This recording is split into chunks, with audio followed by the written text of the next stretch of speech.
But we should talk a little bit about some of the riders, the bigger names that, well, we're kind of wondering where they are. We haven't seen a whole lot of them lately. And Payson, you said you saw Mattia DeMarchi walking backwards in Call Reserve Road. I mean, what happened that early to Mattia, who was fifth place here last year? That would have been a catastrophic mechanical to have him, clearly ending his race. He's a really, really tough rider. He's a rider with tons of experience in ultra-distance stuff. So to be DNFing early on like that means he would have had a catastrophic mechanical. I also noticed that Matt Beers hasn't had a time check come in since mile 70. I'm going to assume that means he had an issue also and not that his chip is malfunctioning.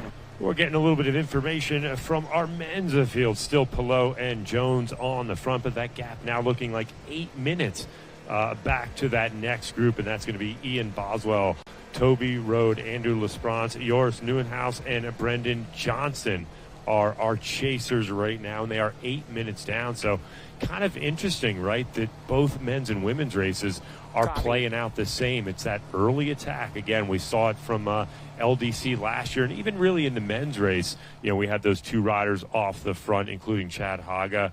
Lachlan Morton bridged up to them with about a heavy 100 kilometers to go. So right now we're looking at just about 51 miles, a shade under 51 miles to go in our men's race. We've still got our two leaders, the man from Switzerland riding for Tudor Cycling.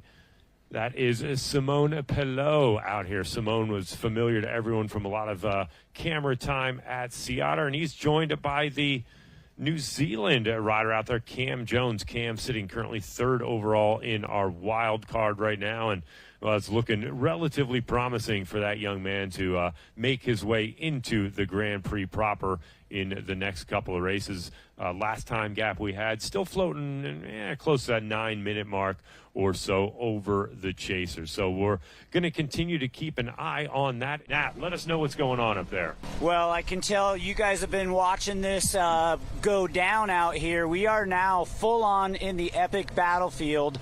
The Flint chart end is out. We are amongst the 300 riders, and again, the wind is picked up.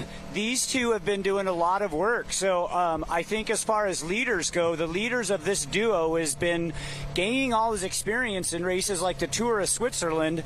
The early animator, Simone, is just got marching orders going intact, and you can see Cam in sync, 1,000,000% committed to this breakaway.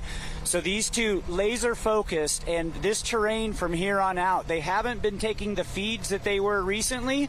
It's still serious racing, and I think you guys in the studio get to see a bit of this action. It's still gnarly. Back to you guys.